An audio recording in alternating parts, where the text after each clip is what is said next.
have some chairs up here because the intention is that we're like in a circle, and also it looks best on the live stream. So that's the real intention. But also it's a circle. But anyway, but there's no really set of like who is sitting up here versus over here, and so like as you feel the need, you can come up here to speak, or we can play musical chairs. We have some people doing some intros to Level Set, but feel free to sit anywhere as well as the front row. And then of course we are live streaming, and so people can see the back of your heads. So I hope your hair looks great.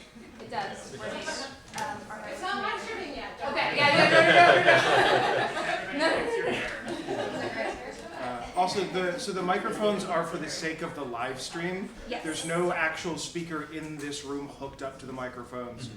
So like we and anyone else who wishes to sit up here will be sitting here and just sort of speaking, and these mics will pick us up. But if you have something to say and you are sitting out there, come up to that microphone specifically so the folks in the live stream can hear you. So I wonder if it would be lovely is if we kind of moved to the front a bit so we can get a little closer in, and if anyone feels very strongly, if anyone's an elder, feel free to take these seats, but just to kind of bring the conversation, because I think we're going to be very conversing, it's casual, you know.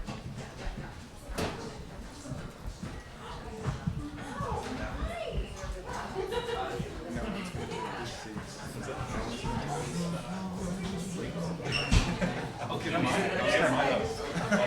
can hand over my script. You can just read for me. I was about to say, join the club. Do it. Join us. It's been so long. You know what, I'm gonna come in. Yes. Because it just feels weird. It does. It's like, who am I holding that spot for? Yeah. Anybody who wants to sit will sit. Right. I feel like we need some women up here. Oh, We're sitting separate because if we were too close to each other, we'd fuse. We're going to collide into one person. Maddie will. No one's ready for that, least of all us. I would hope. I would think. Annalisa, maybe? We just. Oh, actually, maybe we would make sense for Scoot over here. Listen, I'm so... Should we sit in reading order? That would make sense. Hello? Wow. Do we have to stand to read or can we lean forward? ASMR. I was told that like sitting here is the right distance, but if you really want to...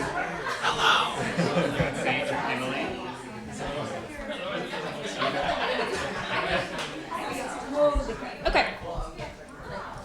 We have one more hot seat. It's not a hot seat. I'm just kidding. Who wants it? Who wants it?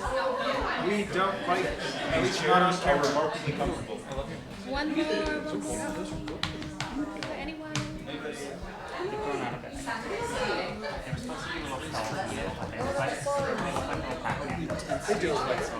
Yeah. That's okay. Yeah. I can see maybe two people's faces. Not to mention the astigmatism. You are no. You don't have to. Yeah. Okay. Yay! Applause. We don't have to speak into the microphone. No. Yes. So the microphone is for the live stream, but it won't amplify us in here. But if we're like speaking to each other, we kind of want to. Anyway. Okay. I think we're good. Oh, really? Oh, my goodness. Okay. Hi, everybody. Hi, hello. Hi, everybody on HowlRound. My name's Annalisa Diaz. I use she, her pronouns, and I'm a co-director of Here Arts Center and also a co-founder of Groundwater Arts. I want to mention here that I'm not a Native person, and while this event is being hosted by Here, it is led by a collective of Native artists who asked us to share our space. Thank you all for being here this evening. I already said hello to everyone on HowlRound. And I'm actually just going to hand it right over to Nehitau actor and playwright Tommy Enter to get us started.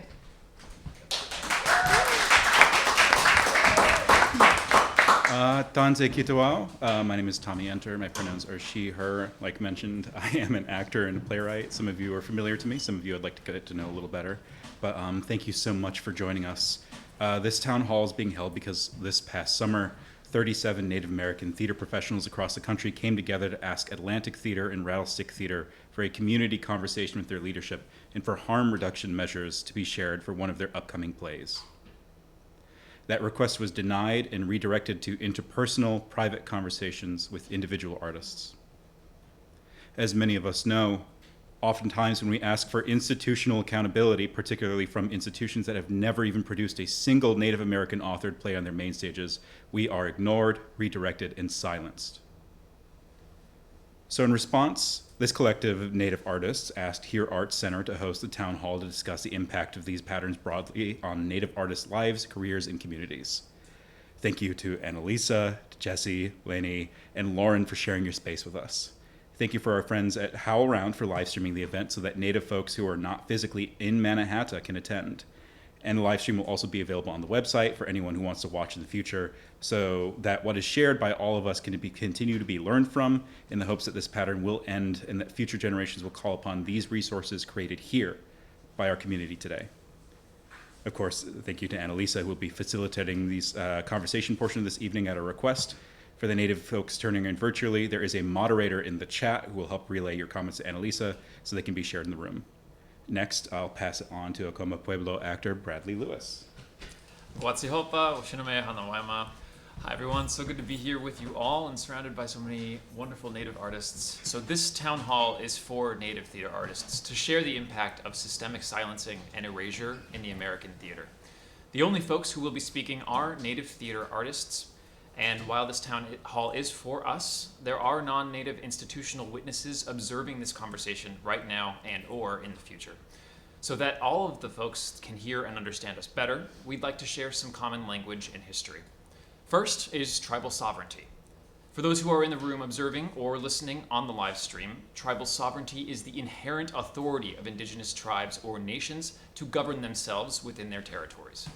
In the US context, this refers to the federally recognized right of Native American tribes to self-governance, including making laws, administering justice, managing resources, and maintaining cultural practices. Tribal membership is a political designation, not a racial one. It is based on belonging to a specific sovereign nation through citizenship or kinship, not simply on ancestry or appearance. Thinking about indigenous identity solely based on a distant ancestor is misleading and dismisses the lived experience and community ties central to Native identity. Native people are not a race. We are a socio-political group, and thinking of Native people and the issues folks bring up tonight as solely identity concerns erases the political status of Native people. The future of our survival as a people depends on our sovereignty and political rights as indigenous people. These are the stakes for us. And I think I'm supposed to pass it to Chingwei. No. If you flip it over. You have more lines, darling. For everybody here, I can read, I promise. They tricked me with the double side. All right.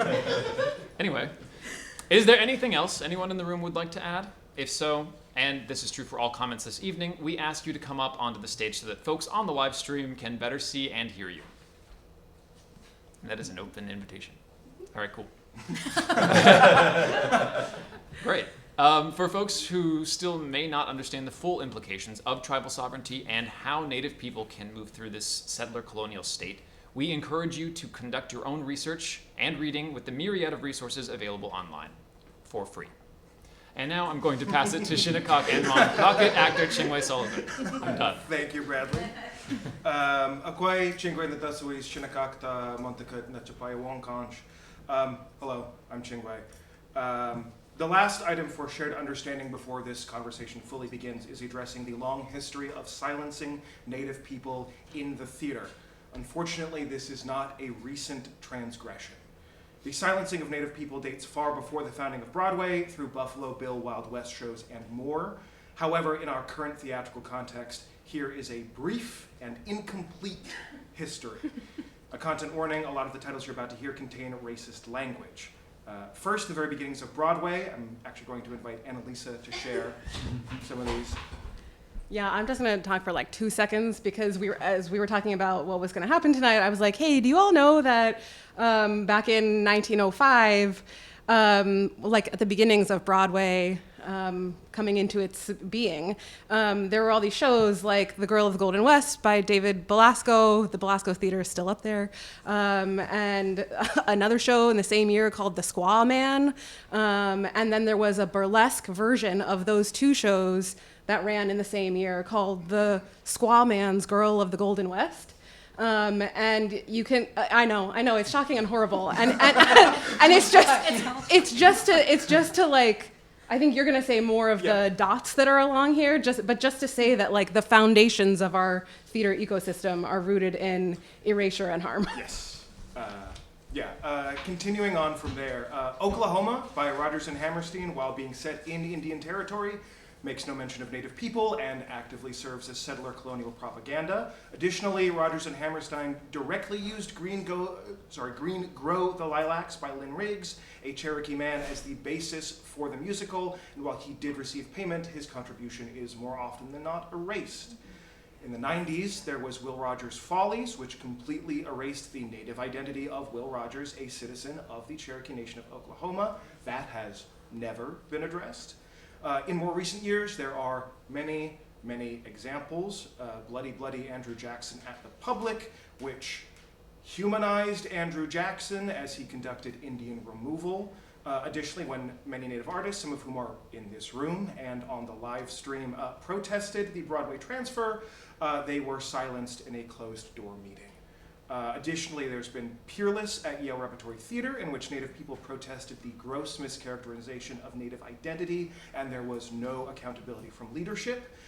Indian Princesses at La Jolla Playhouse and its grossly inappropriate title and use of the Cherokee name and language. Hamilton, The Fantastics, Informed Consent, the list goes on and on and on.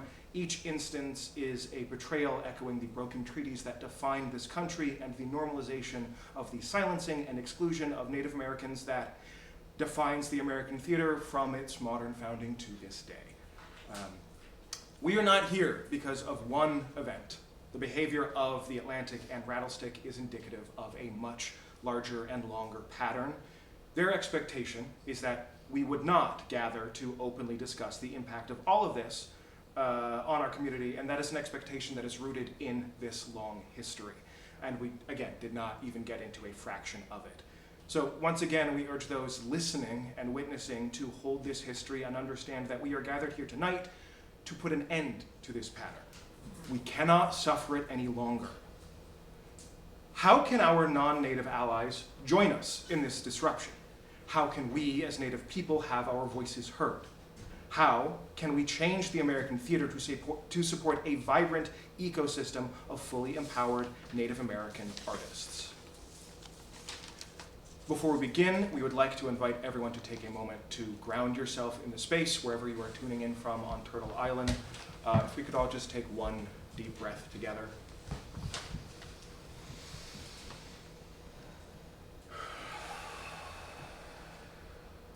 Thank you. Now, if you would indulge me for a moment, close your eyes, and take a moment and imagine what a thriving future for Native artists in the theater could look like.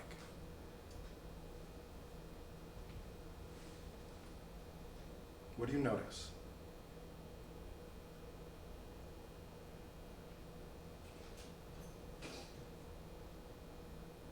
Those of you who would like to are very welcome to share what this future looks like to you with the group, but also, if not, let's just try and keep those visions of the future centered for tonight. We are all here in hopes for a better future for all of us.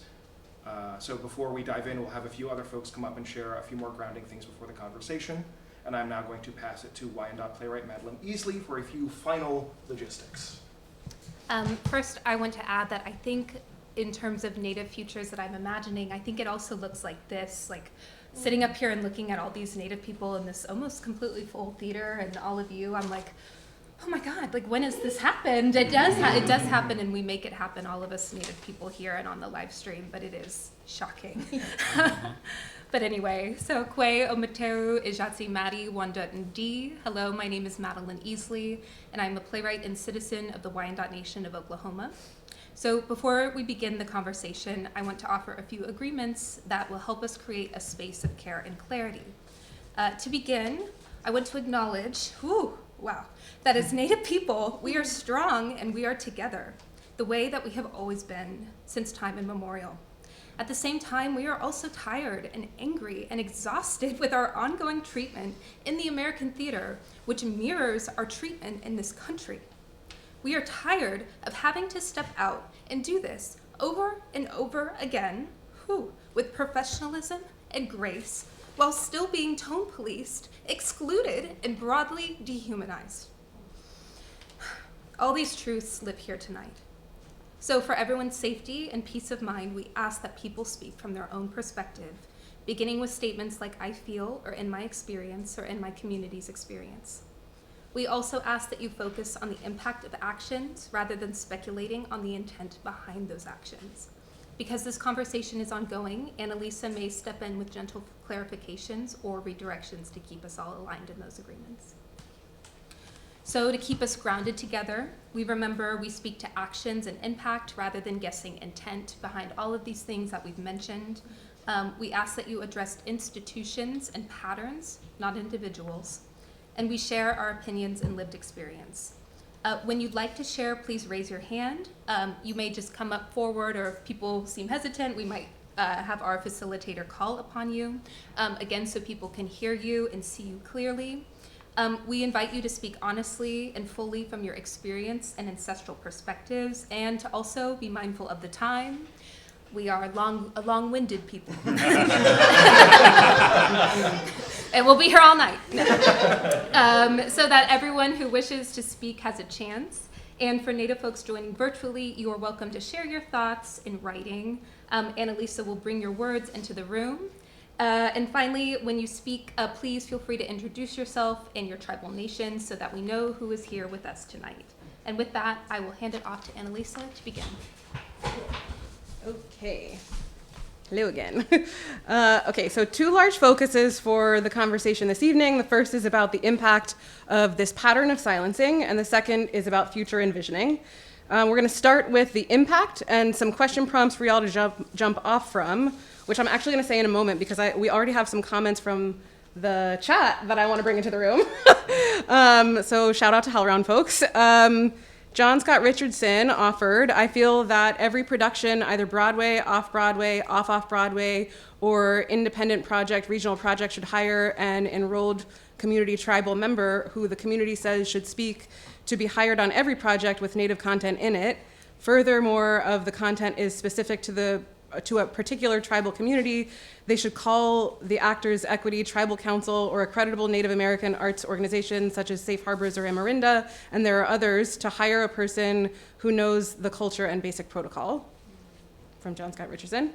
And then Wayode Oldbear wanted to add to the discussion about tribal sovereignty earlier. I would add a caveat that not all those sources are created equal. The history of poor representation can be traced to German writer Karl May's wildly popular work too. My vision is Indian writers, producers, directors, and actors working together so often that it becomes unremarkable. Thank y'all on the HowlRound. I'm gonna keep, if you have more comments and whatnot, I'm gonna keep, I have technology and I will keep doing my best to bring you all into the room with us. Okay, so questions for the room and the HowlRound. How have you and your career been impacted by these patterns in the American theater? Can you actually, Annalisa, read some of the first two questions that you read? Because there's one about representation, right? Oh yeah, you want me to read all of them? And that impact. Yeah. Okay, great. Here are some of the questions to get everybody thinking. So one is, how have you and your career been impacted by these patterns in the American theater? Another one is, how does repeated silencing make you feel? And where does that impact live in your body? So, Halito sa Hochifoya, Daniel Lehman Smith, Hatukiksana Charasaya. Hello, I'm Daniel Lehman Smith. I am a Two-Spirit citizen of the Choctaw Nation of Oklahoma. And there was something that you had said before all of that about representation and the absence of it. And for context, I teach a class called Approaching Indigenous Theater at the NYU Tisch School of the Arts and at Marymount Manhattan College. and I'm a playwright and a director. And one of the things that's so important about that question, about representation, about people in the room who can speak to experiences, to dispelling myths about us, like the largest one being that, I'm not going to curse because we're live streaming. We are here. We are still here. We have gone nowhere, first and foremost. And there is a danger that has come from institutions and non-natives creating works that represent us, that historicize us, that make caricatures of us, that are harmful.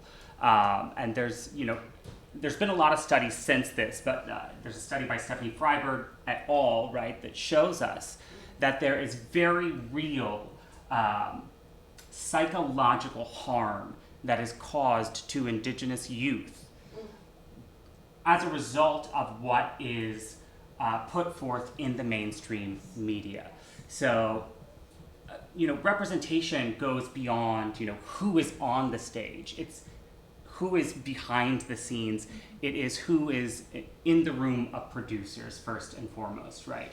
Because the producers are the people who have the most power to dictate the stories that are being told, right? The producers are the people controlling the narratives. And that is something that is important because it's actually a matter of life and death. And that's the first thing I want to bring into the room. Yeah.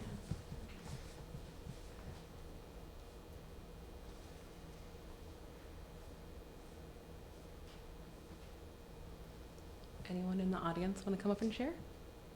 I can read the questions again if it's helpful. How have you and your career been impacted by these patterns in the American theater? How does repeated silencing make you feel? And where does that impact live in your body?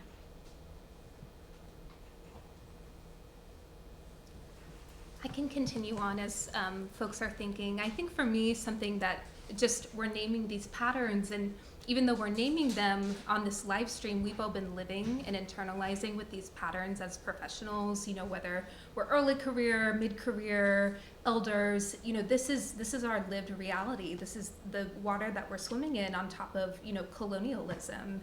And to be seeing these things and then to also see the pattern, I think, of a lot of the titles that we cited are often described as satire.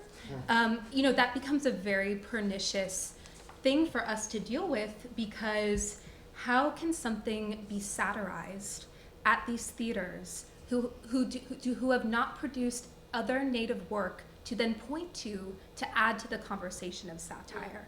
Satire requires multiple lenses. And in the United States, it is advantageous for the greater public to not know anything about Natives and to have internalized these stereotypes about us.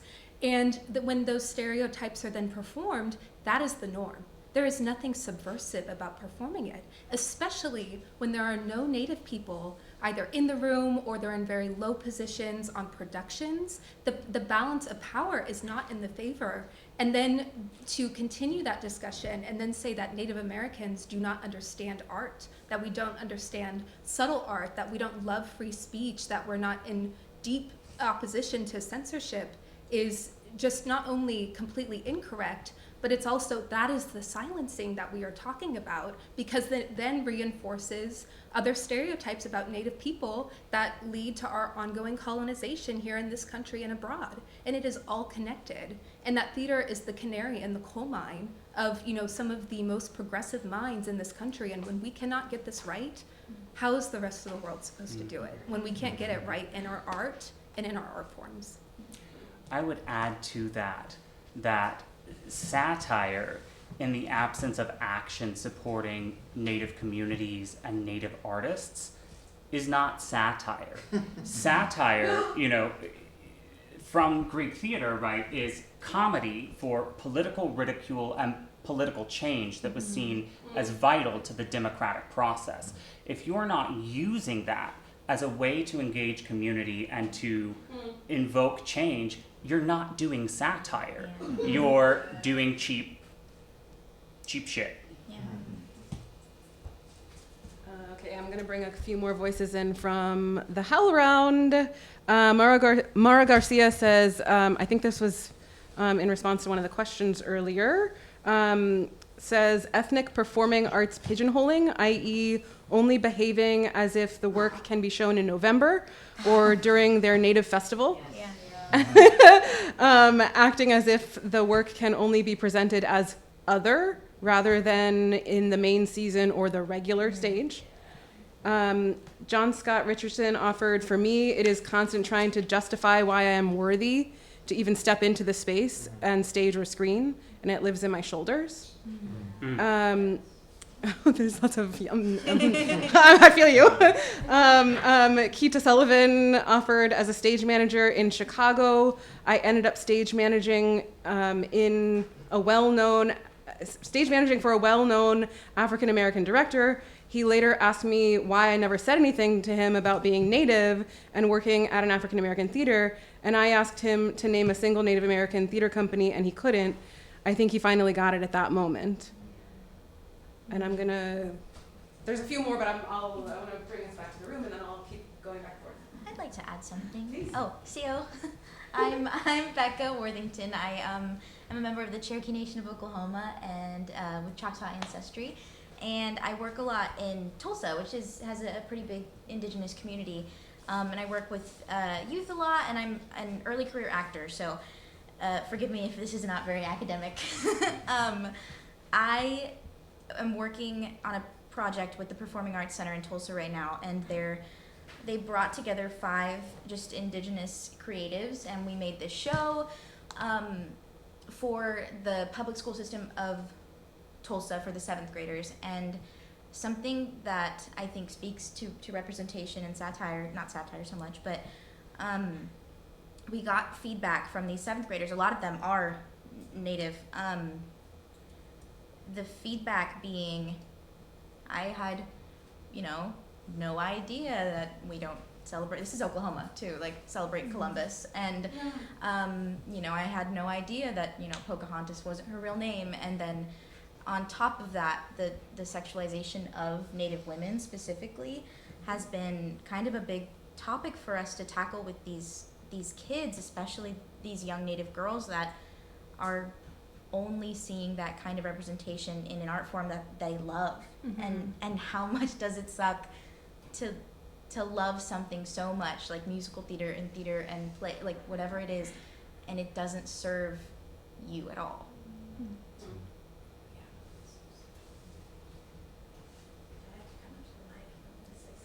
If you wouldn't mind for the live stream.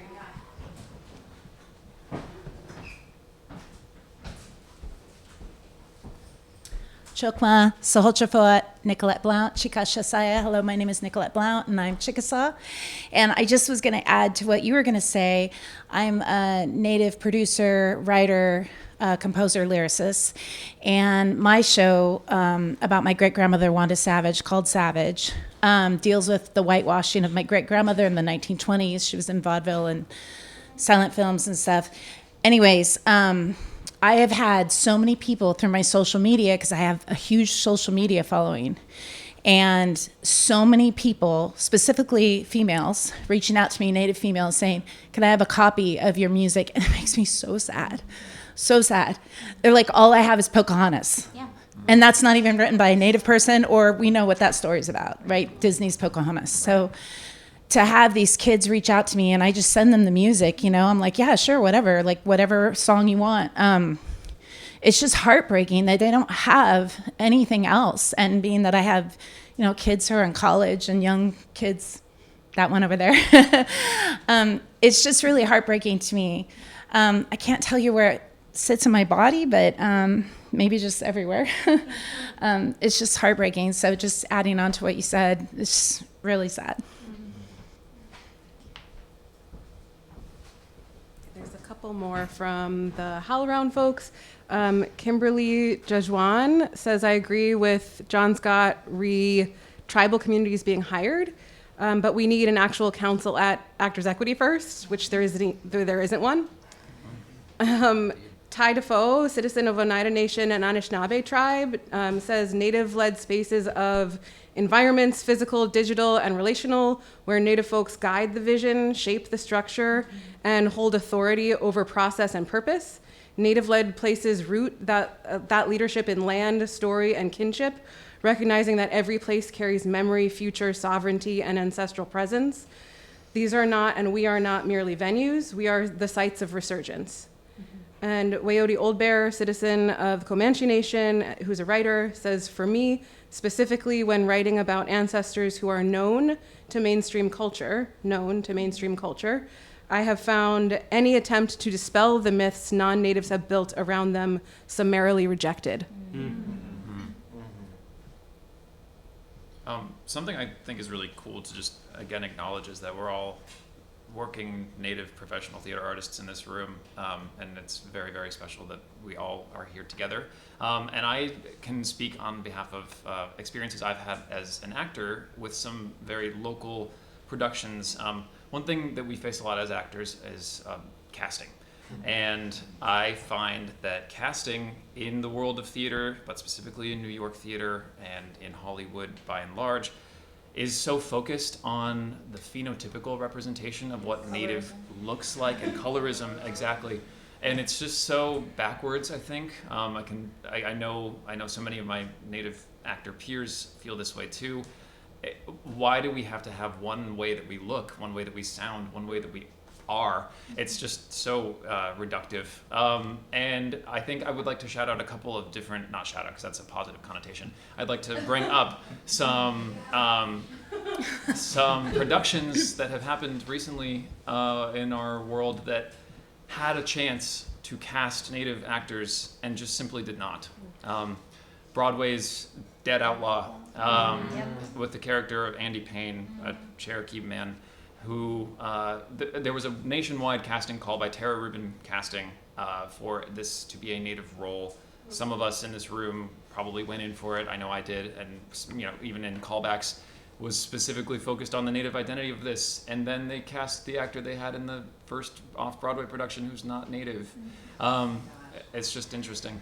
And then another one, there's this upcoming film Todd Haynes directed, where it's supposed to be Joaquin Phoenix. He dropped out. It's drama.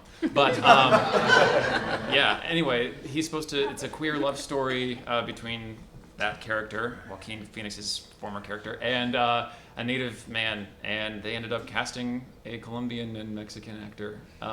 It's just like, why put these casting calls out there into the universe for us, only to say, actually, no, I don't think we're going to do that. People in casting, I think, continue to miss the mark, and it's not that hard. There are Native casting directors. There are Native people that you could bring in to have authority on the roles and the communities that you're trying to represent, and you could do it responsibly, and all it takes is a conversation. I am not an expert on unions, so I'm looking at you in the front row, Christopher Keith and Aya Gorman. But I'm thinking about, a particular production, Indian Princesses at La Jolla Playhouse, in which, changes were proposed to the script, but members of the community were told that those changes could not happen because the script was locked and it was a union issue. And so the thing that comes to mind for me is that there needs to be some kind of mechanism existing within the unions in which, when very real harm is happening to communities and communities are speaking up, and a playwright is willing to make these changes based on what a community is saying, where unions might offer some kind of relief in those situations where that change can be made. Yeah. Another comment from the HowlRound folks, from Opelanyatet, who's Nanticoke Leninape tribal nation, says, we have to support each other creating our own work. These institutions run on the empire's money and thus support images and stereotypes that feed empire. The change is going to come from us first, not the institutions.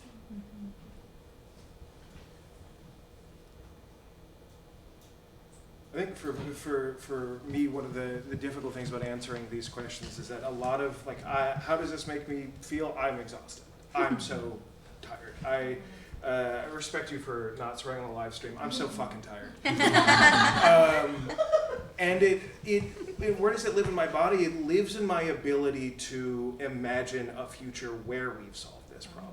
It is really, really hard for me sometimes to look at how hard we are all working, everyone in this room, multiple generations of Native artists, performers, writers, how hard we work to get into these rooms to be tokenized and erased and replaced so easily and so quickly. It's genuinely very healing for me to be in this room and see this many people who I know and have worked with, and people who I don't know and haven't worked with, and know that we are all actively fighting and trying to find this future together. But having been in rooms where being like not even assistant director, but assistant to the director for a Native play, and being the only Native person in the room, and explicitly understanding, I have been actively tokenized here. I am being used to make sure this play is good for the white audience that comes to this theater. And to also walk into rooms as an actor where it's like, I have to be the one to advocate for myself and let the director and the production team know that there are realities to a Native person in the role that I'm currently playing, and those have to be addressed. I have to introduce myself as an artist activist to some people because I have to speak up about what it means to be Native in these art spaces, but I did not choose to become an activist. I just have to exist, and I have to explain and defend myself every time I do, and I know many people in this room have had to do that as well, and that is the exhaustion that lives in me, and that is the big roadblock in my head and in my heart that makes it hard sometimes to see the other side of this fight.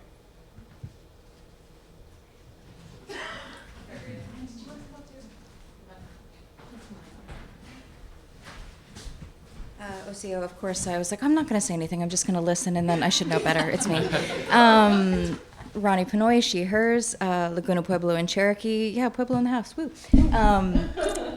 So I'm wearing a number of hats, and I'm saying that because it's kind of relevant to where I feel like I've been feeling this in my body and navigating in this field. I feel like I kind of, in some ways, spent the first 15 to 20 years of my career having this sense of not enoughness because I wasn't seeing others in the field, I wasn't seeing myself represented, and also kind of grew up outside of community and have been making my way back. So my time in the professional field has also been a time of building community and building tether, which I think for a lot of us, this is not just professional, this is also it's community, it's vocational, it's deeper work, right? So all of that living in my body, what I want to name, especially knowing that institutions are listening on this call, is that there is, I think, a real invitation to be on the same team in that. So I'll name my three hats. So I work at Arts Emerson, which is based on Wampanoag lands, also known as Boston. We're a presenter of contemporary world theater with a commitment to Indigenous work, among others. I believe I'm one of only 3 Indigenous presenters in the United States. I would love to hear that there's more. Please let me know. But in comparison to other countries, that's outrageously low. And I think that kind of representation of understanding what really is happening in the world is so meaningful. And I feel like I've done so much work talking with other institutional colleagues about how powerful it is to have stories from other countries, from other places in what we call the United States. It's potent and powerful for community, and it's really impactful for this moment in our country. We can see the power of storytelling and how narrative can be weaponized. So if the narrative about where we've come from as a country is not accurate, then what are we doing? This is something we should all, as folks who care about each other and the future of democracy, should be able to get on the same page with, which is why it's so important to have representation. This is not we want to have it because we're of this community. It's everyone's lives are at stake in getting this right. So institutional hat, I'm really interested in talking to whoever wants to, who's like, I don't know, I'm like worried about treading in here and like harming someone, like please just, pick up the phone. So there's Arts Emerson hat, there's First Nations Performing Arts, where I'm a co-lead, which is, the closest thing I can say is that we're a service organization looking to make visible and support Indigenous arts workers based in what we call the U.S. So we convene, we gather, we put people in conversation who wouldn't typically be in conversation. I got a cute shirt. Check us out. We also have a decolonization track for leaders of settler-run institutions who really want to learn more, who really care about being in relationship with Indigenous people, who want to learn more about how to do it more fully. And then I'm also a composer, writing a musical with this one. And that's been the most vulnerable place because it's where I'm really trying to show my full self. And honest to God, the stakes are so high and it's life and death, because if I, who came from a relatively took 20 years to feel comfortable enough talking about my own family's history of intergenerational trauma, I'm scared of whose stories are never going to make it, So that's me. What up?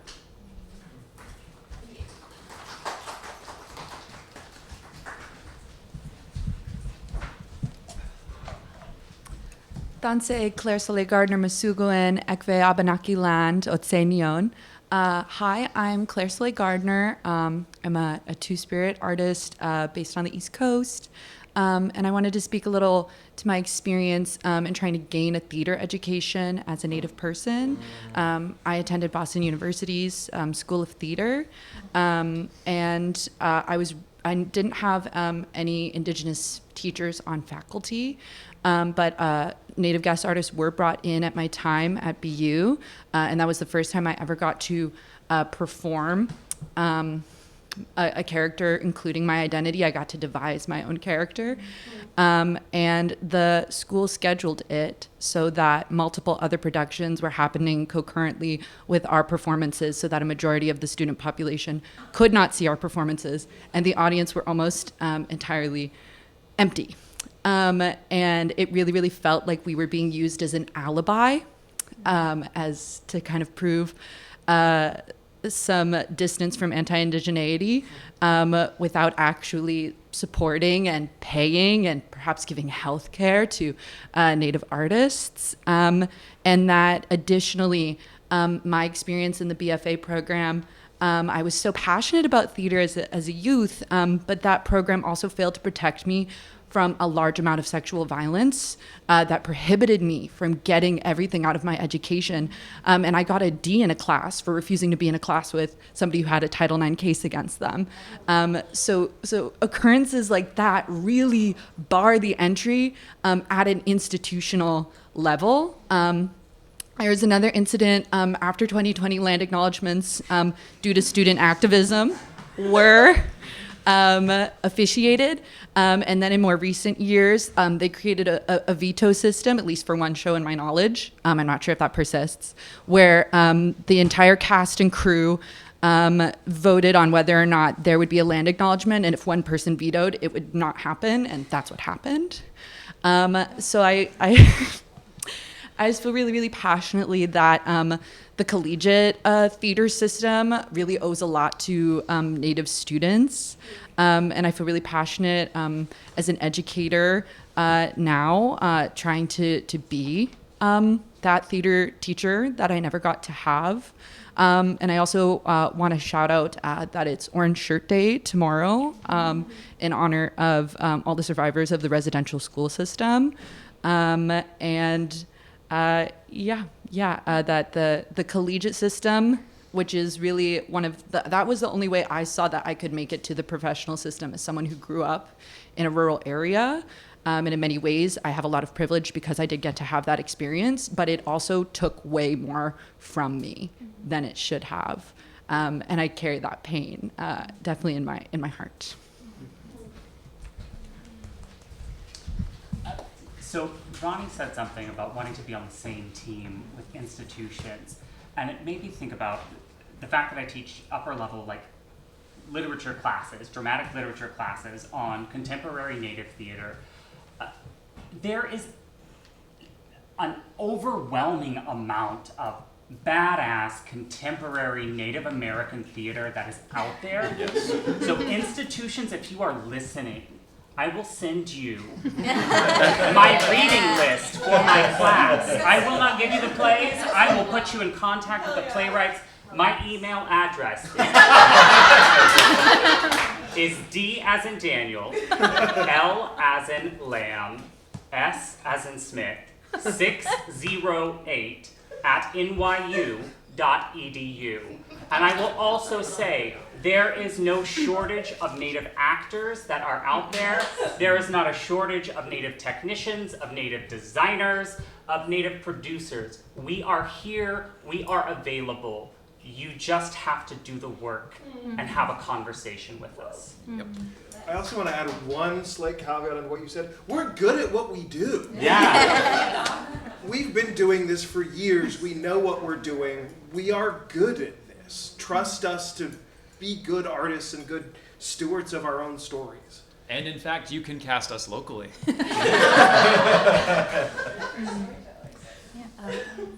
Something that I think I'm noticing, and I'm sure everyone listening is noticing, is that every Native artist brings in such a wealth of experience, and that experience in ancestry and ancestral experiences goes all the way back pre-colonization. And we're all bringing this history of residential schools, of our programs, of our different paths to theater. And yet, when we get here, there is very limited opportunities, except for the ones that we do create ourselves. There are many Native organizations and artists supporting Native work. And yet, something that we continue to do in the face of this scarcity is we continue to step out and take risks and speak out at every stage of our career. Everyone in this room, everyone on this call, I'm hearing the names on the live stream, has been incredibly brave in their career to right the wrongs that occur to our people, because as you've heard, it is not for us. It is for our people, it is for our tribes who are fighting for their sovereignty, for their land rights, water, protection of their people. Those are the stakes for us. And so when we graduate from these programs and we're 22 years old, and you ask us to come and be the yes or no for this Native thing that you want to create without Native people in like creator roles, in those roles of playwright, director, producer, all the things, we will take that on because that is the expectation. And what I'm hearing is institutions want to be on, or we want institutions to be on the same team. And I want that too. I work with so many institutions who have been so wonderful to me. But in this instance, in these instances, we are taking enormous risk by doing this. We all know. We all know what it's like. It's not like there were any Native plays before at any of these institutions. Will there be Native plays after? But we are taking the risk. We know what advocacy costs something. We risk things to change our lived reality for our people. These institutions need to risk by responding to us. To take that risk, go against your legal department's advice or the most safe thing to do, and meet us in this place that you want to create. Meet us in the legacy that we want to build, because you are building your own legacy and you will be alone in that legacy if you do not meet us. Indigenous people are the future of this country. No. That Hato Jordan, absentee Shawnee Tribe of Oklahoma, director, producer, etc. One thing that has been so bizarre to me lately is that New York in particular, but a lot of theater artists and institutions pride themselves on doing art that challenges audiences, that takes risks, but rarely, if you ever come up to them and you're like, oh, this was challenging for me and probably not for the reasons you intended or did consciously, that's when they shut down, close the door. Because they don't want to be challenged in narratives they can't control or for whatever reason. But it's so, it's so disingenuous. And how can you claim to really like be leading this industry if you can't take a little friction? You know, sometimes like, and huge grain of salt here. You're allowed to make mistakes. crazy. You're allowed to say, oops, we like, on a varying level of degrees, we fucked up. How can we fix it? We're not asking to like scorch the earth. But like, if you want to do work that is challenging, you have to be willing to be challenged in return. Because none of us know everything. You want to go? I just want to say, can we also talk about extraction for a moment? And also the term BIPOC, right? And I'm so full disclosure, my dissertation is an interview with 31 Native Americans working in professional theater across this country, and so a lot of the wisdom that I'm sharing is coming from them. Let's talk about this term BIPOC, right? Which is Black, Indigenous, and people of color, other people of color, right? If you are taking grants and saying that you are doing BIPOC work, but the work that you are doing does not represent in a single season Black, Indigenous, and people of color, you are not doing BIPOC work. You are not supporting BIPOC communities. Likewise, you know, your staff, your engagement, your audiences, everything should be reflecting that community engagement, or you need to leave that grant money on the table for the people it's intended for. Right.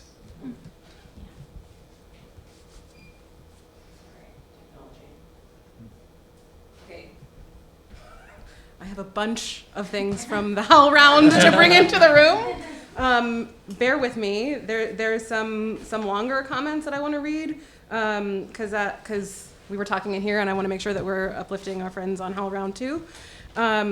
And I was starting to sense that we were moving toward the second part of the questions, which is about the future and envisioning better futures than the ones we were just naming. But I want to, if it's okay with everybody here, I want to read some of these comments that were on the Howl Round and then move us into the second part of the questions. Yeah? Okay. Okay. Andrina Smith, who's Shinnecock, said the ease with which people feel comfort in bypassing natives when telling native stories truly needs to be confronted. Larissa Fasthorse, who's Sikangu Lakota, I think this was about the AEA script changes conversation. She said, you can make changes, it just costs the theater money. Kelly Lynn D'Angelo from the Haudenosaunee Tuscarora Turtle Clan said, okay, this is a longer one, so I'm gonna bear with me as I read. Growing up, as many of us can attest, I never saw us in theater anywhere, directing, writing, let alone performing. As a child, this distorted my perspective of who I was and how I related to the theater world around me. My family existed, but we existed nowhere else outside of our circle in the outside culture. I was told I was too fat, too strange, too unusual. I share this to say I then picked up a pen and began writing stories to create space for our people to exist on the stage somehow, anywhere. People, outside of our lived truths, cannot quite fathom how deeply entrenched anti-native rhetoric is. I see it in nearly every play, musical, or improv show I've seen. It was even present in the recent revival of Pirates of Penzance when they set it in Louisiana, and several jokes did not translate and were exceptionally anti-Indigenous. The microaggression and active aggression is constant. The silencing and tempering of our emotions to coddle corporate theater interest is violence. And the lack of receptivity from these institutions to even engage with local Native consultants or tribes, but pay empty lip service to land acknowledgements, just continues to affirm they acknowledge we existed, but refuse to acknowledge we still exist. I do not wish to appeal to these places anymore. It is clear they wish to continue to harm. But if they choose that harm, they are choosing to harm themselves too. Their pockets, their investors, their funders. Art is meant to heal, not harm. And modern audiences are slowly waking up to this hypocrisy. So you can be with us as we return fully to our land and as our voices and stories reach more hearts and ears, or you can continue to become irrelevant, dated, and left to a footnote in a history book about anti-Native aggression in theater. Another comment from Trevor McChristen, who's Diné. Ya'ate to all in person and virtually.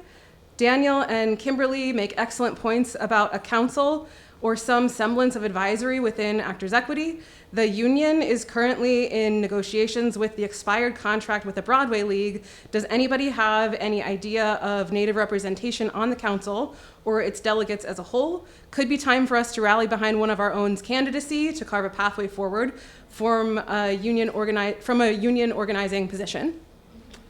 Azi Dungy, who's Pamunkey and Mataponi, which are the tribes of Pocahontas or Mataoka, says her story was the first in the American imagination to be told as the Indian princess stereotype.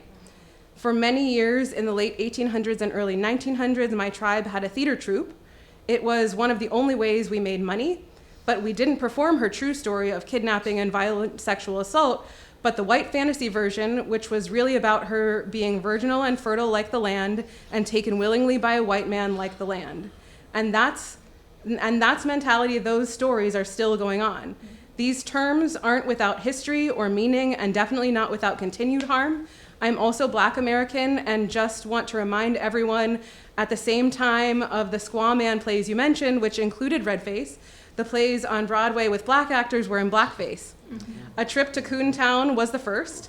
If we can understand the harm of those words and those tropes and stereotypes, then we should be able to get it around Indian princesses.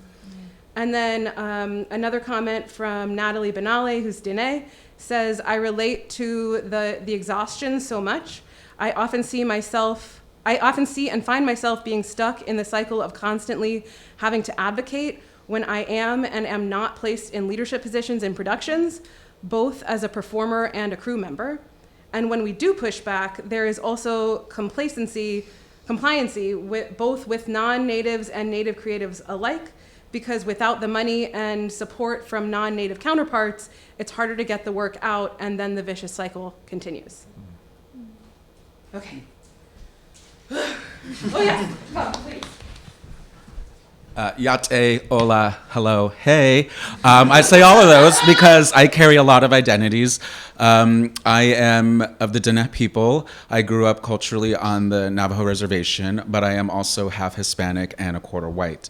And I am two-spirited as well. So, What's your name? Christopher Anaya Gorman. Sorry. Hi. Thank you. My mind is kind of racing because with a lot that has been said, there's a lot that I sort of want to go over, which I think will actually end with where we're trying to go. I am a stage manager. I've been very lucky. I'll be hitting my 10-year mark in New York on October 1st, and the bulk of my career has been on Broadway. I have done 10 Broadway productions and a few tours. So I've been in a lot of rooms with a lot of folks, and I've seen the system fail, and I've seen the system succeed, and I've seen the system just be all over the place. In terms of the change that we want to see and a lot of the advocacy that I'm hearing, my perspective has always been the director needs to be the one to change. The director is the one that needs to be given a speech by the producers or the institutions, because I have been in rooms where institutions and producers actually want change, but the director is the one that stops them. It's the director's vision we're going for, it's the director's thoughts, it's the director's needs, it's their ego on the table, it's a lot of things, and we are at the mercy of them, and to me they are a line item just like the rest of us. So why are we letting them dictate so much of what is often causing harm to marginalized folks in the room? I agree that, we need to make money, we need to make profit, we want things to run, we want to give people jobs. So there's always the general management side of the argument that we need to, lose something to gain something, et cetera, balance and budgets, all of that. But where's the space for the beginning of a project? Because it is not just also the director. We're talking about potentially bringing in a group in Actors Equity or, a consult ahead of time, but those consults need to be hired when the designer and the director is hired. It's not a week before the first rehearsal. It's not the first day of rehearsal, because at that point it's probably already too late financially. It's Is the design going in the right direction? Is the costume design going in the right direction? Is the music going in the right direction? Is the casting going in the right direction? Because I also heard casting, the casting goes through to the director to make the final say. So I have always said that if we want actual change, it usually has to go with an understanding that while directors are, pivotal in the creation of a show, because of that, we need to really get them to understand what the conversation is, or to listen to the folks beyond their own experiences to get a production of any kind put together correctly. I also am on the negotiating team for the production contract that's currently in negotiations right now. I was on the previous cycle, I'm on this cycle. And I can say there's a little bit of conflict with that because the union's role is to protect the workers on a contract that is a collective bargaining agreement. And so in order to enact something that I'm hearing here, I think it's similar to what I can put into words as like an intimacy director that was put into our contract a couple of cycles ago. But even that has failed. As someone who has seen that enacted in writing, again, it comes down to who's in the room, because we don't have parameters on an intimacy director that says they must be in the room every time intimacy happens. That's not in writing. They must be in the room, 4 times a week. That's all negotiated. So I have seen us hire intimacy directors that then we skirt around bringing them back in, because I have been in rooms where a choreographer feels that what they're doing is their job and they don't want them in the room, so we just keep not calling them, even though the cast is asking them to be there. But again, we're meeting the needs of the show per collective bargaining agreement, but we don't have in there anything about parameters to say anytime this, anytime that. Again, it takes the cast to rally and say, why aren't they here? But that often is usually at the breaking point and not preemptive to actually do to prevent harm. What else? There was a few other things.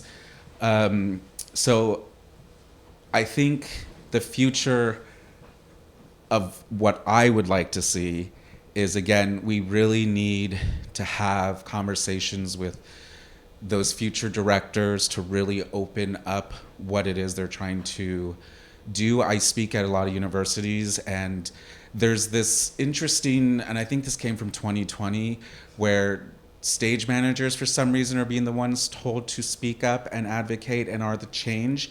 I personally 95% disagree with that.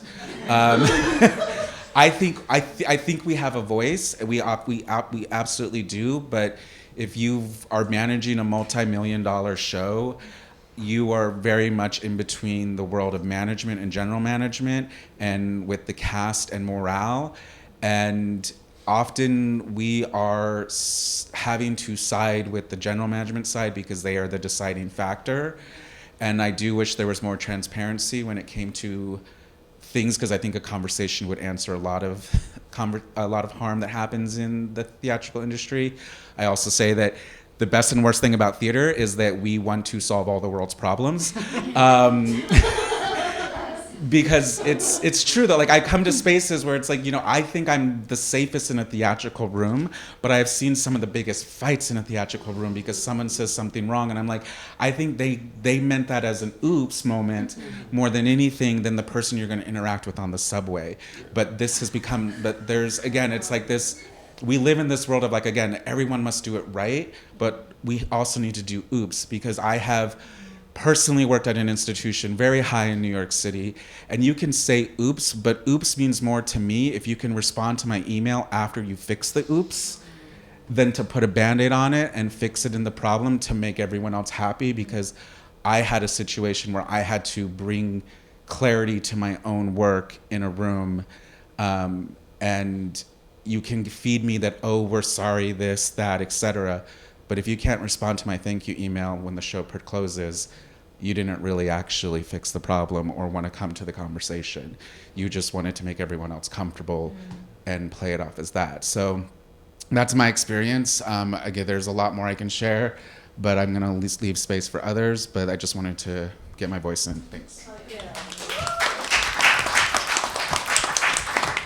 one more HowlRound friend to bring into the room, and then we're going to start doing some future envisioning.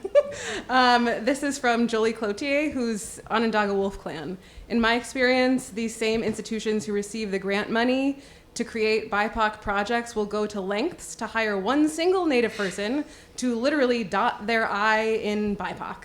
As someone who has been hired in these instances, I have never once felt valued, seen for who I am, or felt to believe that my opinions and point of view as a Native person were pertinent at all in these collaborations, leaving me to feel like the token I in the room. It is only in rooms where there are several like-minded individuals who come from similar backgrounds like myself do I truly feel like I am wanted and valued in a room. Okay. Can we? Oh, more? Yes? Yes. Amazing.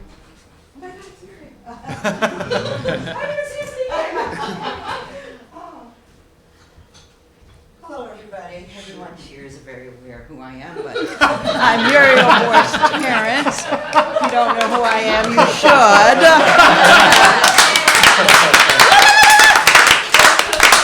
Let me just tiptoe across your non-indigenous minds a little bit. I have to go, and I just want to apologize because I have another meeting, and I said I was going to come in to support. I just want to let you all know I'm here to support as Safe Harbors, the artistic director of Safe Harbors. And one of the things, people who don't know me, I'm from the Kuna and Rappahannock tribes, and I'm here from New York City. I've been in this industry, oh God, do I have to say my age? I've been in this industry quite a lot. Since I was 2 years old. I come from a theater family. I come from the Great Spider Woman Theater, who was not invited, I guess. But they should be, but I'm just saying that to be funny. But anyway, one of the things I just want to say is that I agree with a lot of things that are being said today. There's no way I would not agree to it. It's wonderful to hear you guys talk because I feel I put a little stamp on y'all.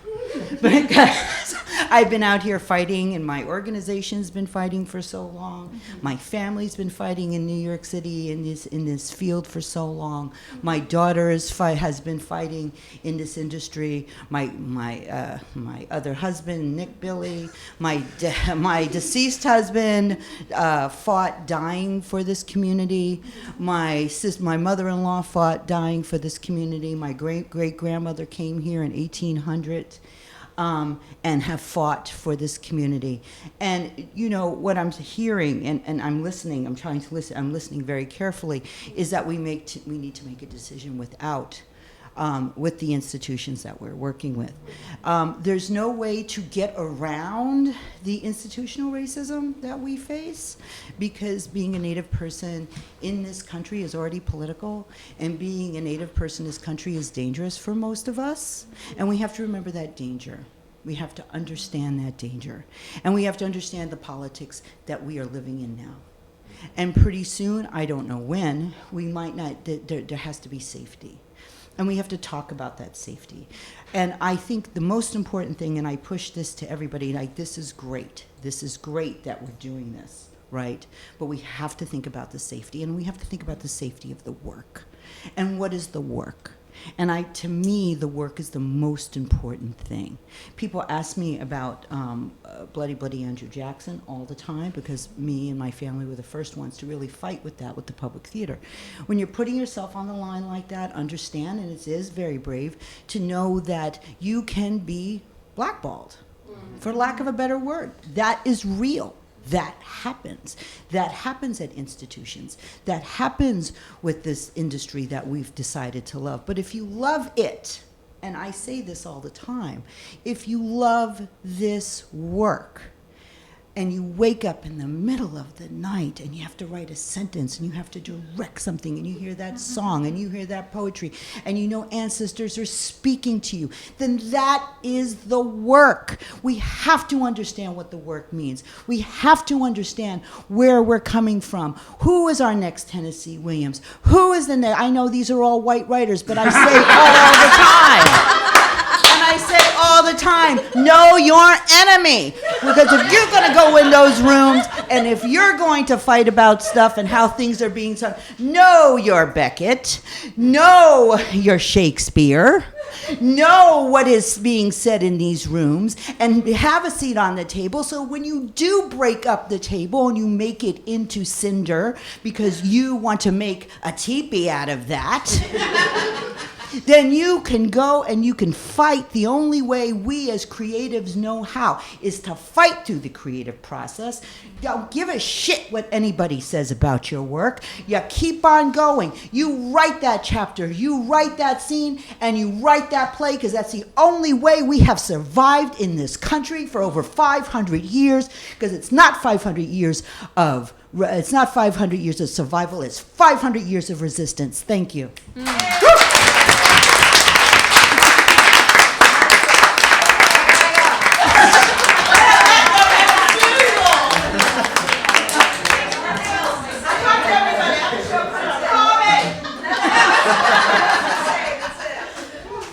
Oh, what a perfect human. Okay, well, I feel like that is the transition into future envisioning. Okay, so more questions for all of us. Being that we've got a bunch of folks tuning in on the HowlRound, and maybe we'll watch this after the fact, what do you want institutions and theater professionals and folks to know? What do you want the theater community to do? And what do you want to say to all of those who are finally listening, maybe for the first time, as they're hearing this conversation? Future envisioning. I have one. Yeah, please. I think it's important for these institutions to prioritize accessibility, especially for the Native communities, whether that means, free tickets, whatever it is. There's so many Indigenous communities that feel very unwelcome in the space of theater and performing arts. And specifically in Oklahoma, we have this huge film boom right now, and things are great. It's great. It really is. The Cherokee Film Office is doing amazing things. But on the flip side of that, we have almost no theatrical representation to get these kids involved in live theater, live performance, and to know that they can do it. And I think accessibility has to be a priority for that. I've said it already, but there are so many brilliant contemporary playwrights that are writing things that are not dances with wolves.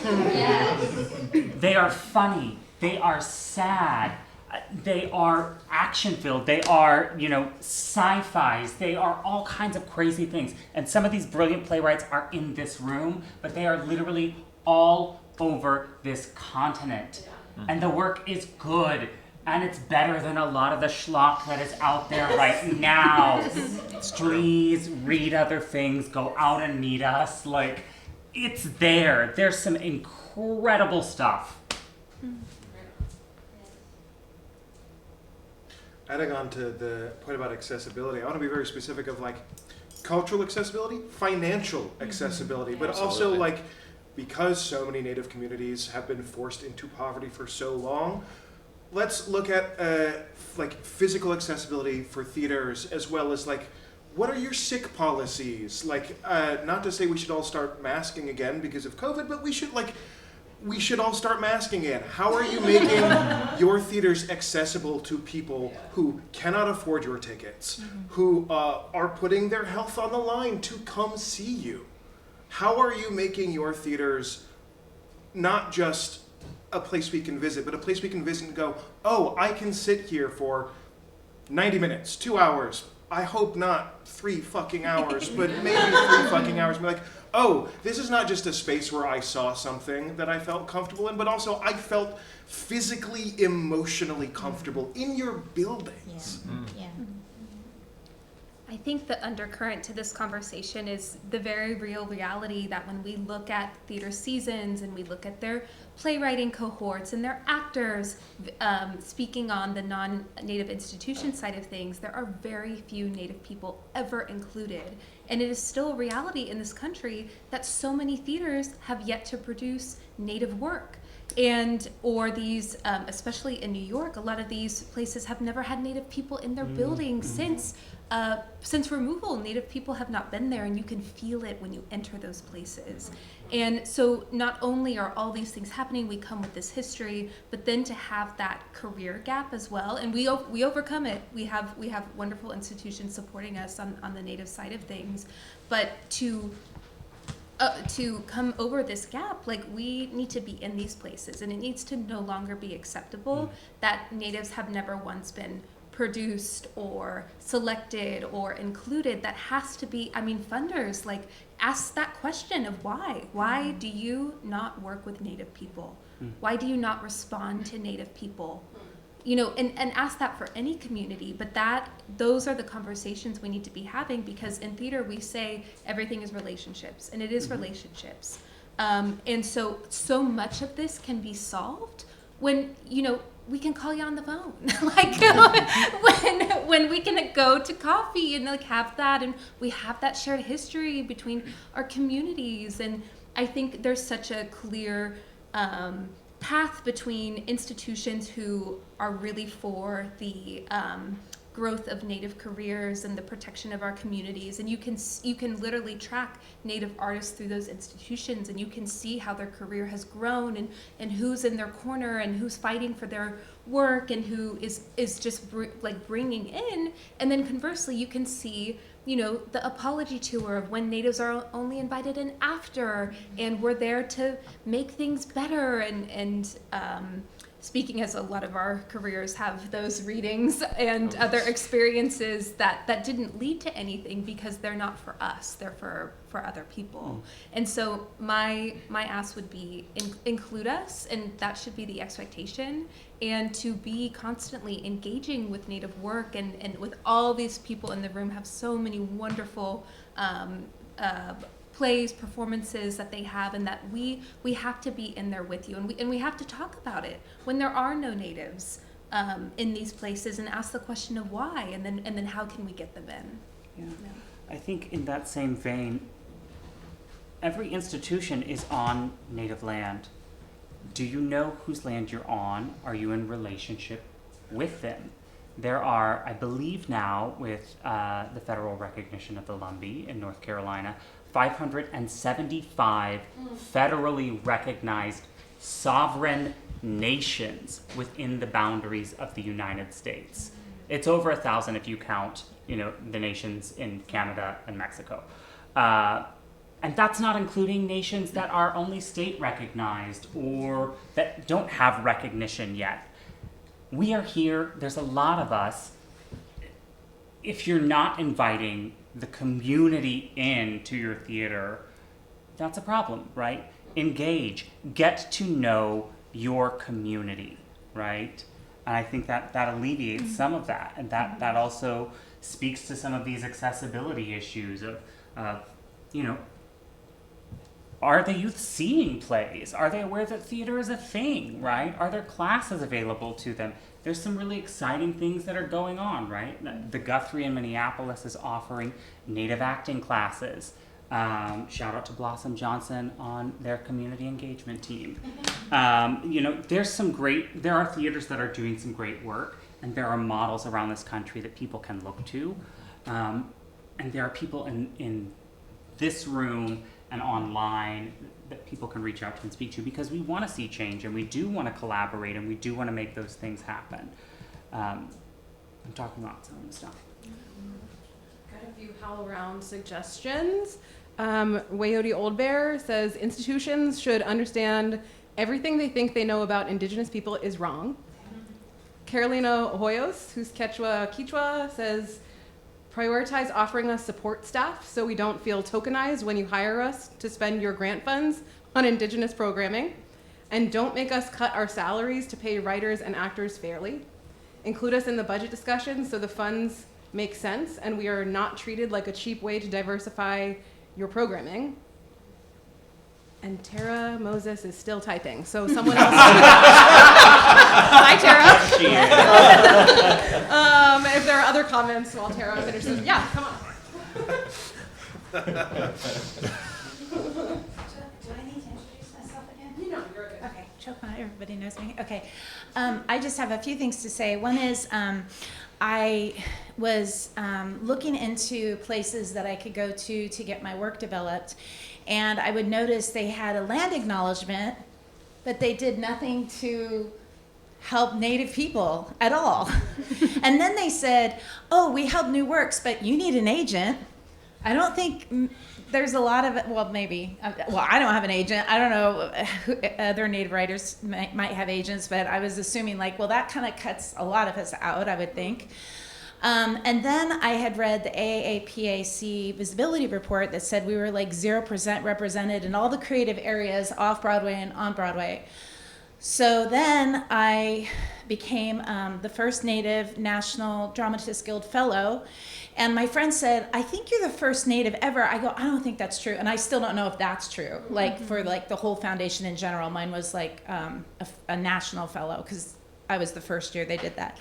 But if that's true, that is messed up. Like there should be, I know some of you in this room and some of you online are amazing writers, and I've been following you for years, and like, why am I the first National Dramatists Guild Foundation? I'm like nobody compared to you guys. So that's kind of messed up. But through all of that, I started a website called nativetheaterartist.com, and I self-fund it and I self-run it, and it's growing, and I have all Native theater people on there, all creatives. So if you guys want to join, just go on nativetheaterartist.com and inbox me. It's free. I put you on there and everything. But then the problem is people in the society don't understand community, and they don't understand that I'm doing this for free, and they somehow think I'm an agent. So I've had like movie companies like contact me and people from like Hollywood. Well, who do you have for this role? And I'm like, I'm not a casting agent. This is just a website so you guys can see. Because the plan is once it gets a little bit bigger, I want to give it to all the casting directors that I know, because I'm sick of going to a casting director. Before I knew people out here, because I live in Massachusetts, before I knew anybody out here, I was like, I went to a casting director, and she goes, well, I know this one Native person and one Native actor, and look at everybody in here. Like, this is crazy. Yeah. So another reason why I started the website. So if you guys are interested in being on there, reach out, and I'd love to have you on there. But I do think that the theater society, or what are we calling them? The institutions.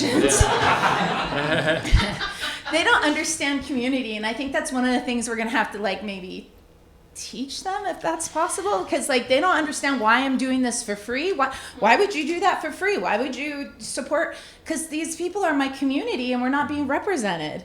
Like, they just don't understand that. They don't understand that I'm doing it for no money. Like it's like, phew. It's the issue of relationality, right? It's a difference in paradigms and ways of thinking. The Western world is focused on individualism and exceptionalism and that sort of thing of how much can I take and what is it for me, versus indigenous worlds of thought which are based on relationality and obligations, duty of care, right, for each other and for the world around us. And so teaching people how to be kin again, I think is also part of this, right? Somebody that I interviewed said something really great, is that in like the world of Native theater, we have to engage in conflict resolution because you can't just throw people away when you're done with them, when it's no longer convenient, because you're gonna see them again. You're gonna roll up at a potlatch and they're gonna be there, so you've gotta fix shit. Right? And that's what we have to teach people how to do. I also think that, something that Nicolette said that is so valuable is the fact that we are in community as Native people inherently, but just for the institutions out there, that does not mean that we will consult for you without proper compensation for our work. Because we are, I'm just saying, for us, to each other, sure, but the street does not go both ways. So pay us for our services just as you would anybody else. Noted, I will ask for money next time they ask me. I have one. I've got two from the Howl Round, and then another friend in the room. Larissa Fasthorse offered. Gonna shout out Seattle Rep, who always gives free tickets to all Indigenous folks, no questions asked. to all shows, all the time, if they could do it. Tara finally finished. Tara Moses from Seminole Nation of Oklahoma says, when I'm thinking about the future of the American theater and for Native artists, I imagine so many things. And those are things that Native artists who have come before us have already told you. They've written about, they've advocated for decades. These future envisionings and clearly laid out steps to immediately take action have already been given. Muriel Dunn told us that before she left. That was my Tara impression. They are things I have said throughout my short career already. They are things I have said throughout my short career already on so many panels, live streams, articles, interviews, podcasts, on the streets to so many people. An inclusive future is not hard to imagine. My question is for all of these institutions who are watching, how often do we need to repeat ourselves? Can this be the last time? My spirit can't take having to repeat myself again in hopes that this time will be the last time while I comfort younger members of my community. So I want to hear from institutions and funders, what are you going to do to make this the last damn time?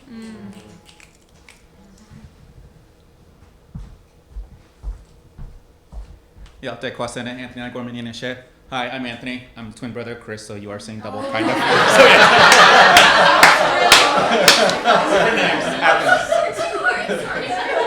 It happens all the time. It's like, did I meet you before? No, you're probably not my brother though. So if you ever talk to one of us and it feels like we're ignoring you, we probably just don't know who you are. It does happen. But kind of with what Daniel's talking about, I think that's kind of what I relate to a lot. In grad school, I really focus on mixed blooded identity. Specifically and what that means. That's a whole other conversation that I'll talk about with those at some point. But really during that time, I had really focused on a concept that I really kind of coined as individual indigenous identity. And I think anybody in this room can understand that because I remember I was doing a play reading 14 years ago. And again, because I was a Native person, I was supposed to teach the white people how to talk Native. It was a thing. It was a thing. Going back to the director, actually, is the one who asked me to do that. But again, so really the message is recognize that there's that 574, 75 nations, 60 that are all unique and individual. And while we do come together, I think there is still this goal of like the future, even outside of the theater community, of I'm Navajo, I'm this, and that's different. And for some reason, I do think that outside world, because also, when I was in my early 20s and a teen, I had traveled with a group that traveled the world. I went to 12 different countries. I worked with my staff, also denied my identity there too. So, we carry these things for a long time. And again, we've all been a spokesperson and different things like that. But really my message is, if you're looking at where to start, it is learning the history. It is opening up those books. But I do think that there's a psychological difference as well, because yes, of how we view things, how we work with things. We're long-winded, but it's because everything is so connected to us, I've been on a journey of finding these old documents that my grandfather wrote in the 50s and 60s out in California, and speaking to different groups about what it means being Navajo and different, or just being Native again. And he was having to speak for everybody, but it's funny because he had one called The New Vision That's Not So New, which really he was just talking about what we believe already in the concept, and whether you want to use colonialism, and if you're white and you're kind of tired of that word, but just the idea is, with this international group, they always came to my mom and I, because anytime something got canceled, let's go to the Navajo Nation. Anthony's alum, his mom's alum, but they were just passing by. It was just a quick thing to give these international students an exposure to something different in the US, because we're already going to California and all these other places that were exciting. So they had to come to us. But I remember my mom and I, more so my mom, and eventually I started to understand more of just, you have to treat us as different. And I don't mean different badly, but just again, we are these sovereign nations. We are that individual indigenous identity that I'm talking about. That the same way I see corporations build relationships before they go to a community overseas for months, or spending so much money on having somebody understand that culture, they don't do that. You don't do that. You just turn and say, hey, what's up? You can do all this stuff, right? So I just really think that it's just understanding how, yes, the political system works, how it's been interrupted, but I think it's even deeper than that. And yes, we keep using this word relational, but I just think that defining and conceptualizing those terms goes a really, really long way as well. because I think it also helps you understand and how to speak with us, how to approach with us, and realizing, yes, especially being an artist, I'm an actor and photographer specifically, and I just know that in acting classes, just what it means to be human is what we're always taught as an actor. It's the human experience, it's the human relationships, like those are timeless. So just not forgetting that, but kind of bring it all back. It's just, I'm really trying to say that we're all individual and those numbers do mean something. When we introduce ourselves, it means something because it's connected to something deeper. And I'm just gonna share, because of these documents I found from my grandfather. I even joked with my mom that I learned more about being Navajo in like 2 lectures that he wrote literally 2 weeks ago that I was like reading. And just his definition of how we perceive the creator was just mind-blowing. And I think that really what I'm trying to say is what he said is just, again, our version of creator is because we really do believe that that person, that being, doesn't have a word in Navajo, believe it or not. It's been added. But at one point, according to my grandfather, we didn't have it because it was so precious, because it wasn't everything. And we recognize that relationship. And that's just to kind of give you a hint of what we mean when we're talking about relationship, when we're talking about working with us, when we're talking about what these stories mean to us, why we're so long-winded, because everything has to be connected in such a way. But it's also where I work at the Esper Studio as well. So if you're also asking, again, it's that oops kind of moment, don't be afraid to ask twice, 3 times, 4 times. Don't be afraid to say, I still don't get it. And show that you don't get it, but you're sincerely interested in getting it. And what that actually looks like. Because I don't know how many times I've also had people, oh yeah, I always do this exercise with these actors and they just start going to the ground and it's just so beautiful. And I start responding with like what I think, and it's immediately like, but no, you don't understand, like they're so fascinated, they're so cool. And I'm like, yeah, you're still missing everything else I'm adding to this conversation. So I'll end it there, but it's just, recognizing what I would, again, say individual indigenous identity is really the best way that I want to talk about that, and just, recognize that while we're up here, this isn't every single tribe. This isn't every single people, and we know that. So that's why it's the message out there. Again, really understanding why we're saying these surface level things, or when Tara's saying, I'm so tired of repeating myself, I guess I want to try to add in, how do you go a little deeper? Thank you. From the HowlRound, Ty Defoe's adding, we thrive. A Native theater ecosystem is not a dream. It is already growing in the laughter of Native youth troops, in the wisdom of aunties at the front row, in a mobile lodge parked by the river, in a digital realm across borders. We thrive by being sovereign. We thrive by being self-determined. Treaty partners, please ensure that the MOU is a treaty that embodies clarity, humility, and reciprocity. We are not building theaters. We are building worlds. Speaking of being tired of repeating yourself, it feels like such a small, basic thing, but I am exhausted that still in this year of 2025, I have to say, we're not having a powwow, this is a production meeting. Things like that, like no one here, no one's on a totem pole. Why are you comfortable using this language? And there was a time where I think everyone was got like hyper aware and very self-conscious about the words they were using, and they just for a bit just cut them out of their vocabulary, which is good, but they didn't really understand why, so it just snuck back in. And it's again baffling and bizarre that this art form based in communication, so often people just don't think about the words they're actually saying. And how they can get away with titling some of their plays how they do. Man, I don't know that anything I have to say is particularly unique, but I keep hearing these moments of such resonance. And the first thing that I have to say, even before I introduce myself, is Chinan Khali. Thank you so much to each of you for being here. My name is Ruth Shavak Eason. And I still feel like the new kid on the block, though I've been here for over 2 years now. I'm Dana from Alaska, and I began as an activist / artist. Now I'd say I'm an artist / activist. And that was never a path that I foresaw for myself, because the nature of being Native directs us towards this obligation to our lands, to our people, to our ancestors, to advocate for our existence. And there's an artistry to that. But so long in my life growing up, I thought that pursuing theater, pursuing the arts was too indulgent for the responsibility that I had to carry as a Native woman, and the work that was my inheritance. And so when I came to New York, I came to pursue conservatory for musical theater, and just graduated from the American Academy of Dramatic Arts, and had no idea what I was doing, and obviously felt like I was the only Native person in New York and couldn't find anybody, and didn't have any grounding. I certainly, wasn't part of rooms like this yet.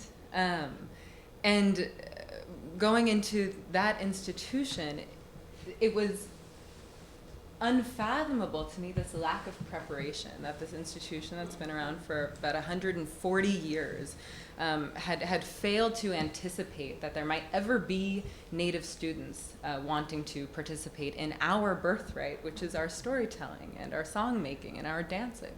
And so I had an admissions officer tell me, "Oh, I think you're the first Native person here." It's not true. We've just been invisibilized. It's statistically impossible that that's true, although it felt true. And I was certainly treated like it was true.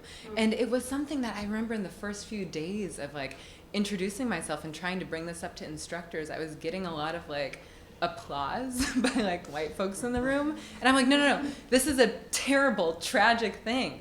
None of us want to be the first in any room. None of us want to have that burden of education.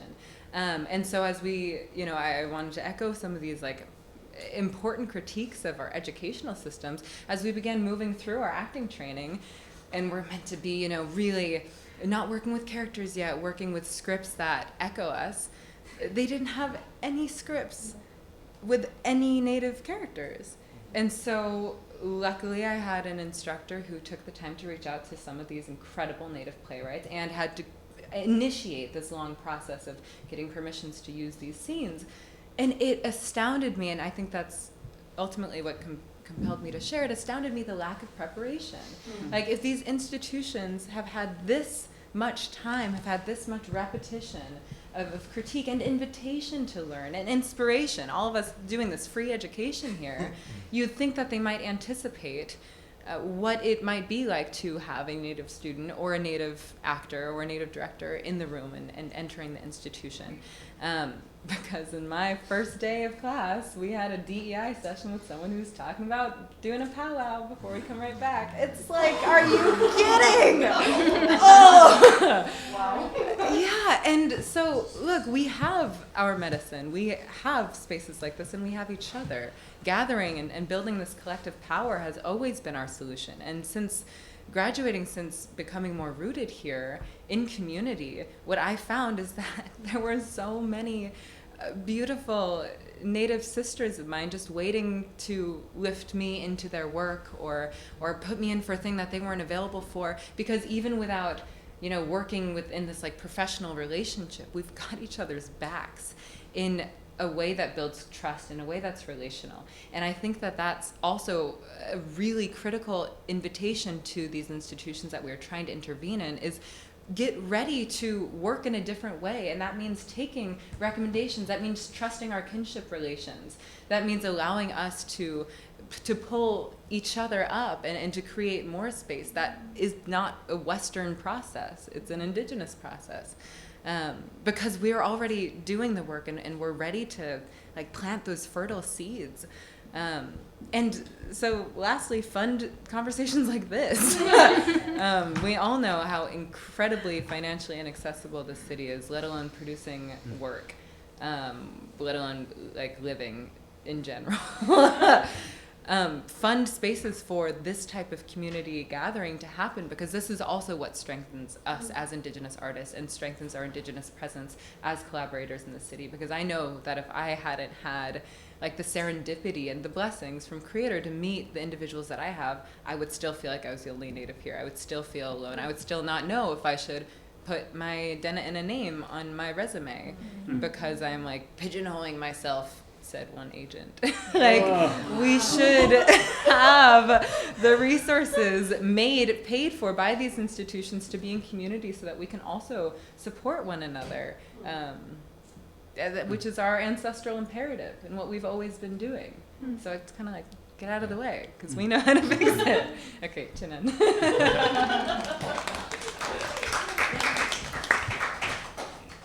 In the spirit of envisioning, the future for Indigenous theater,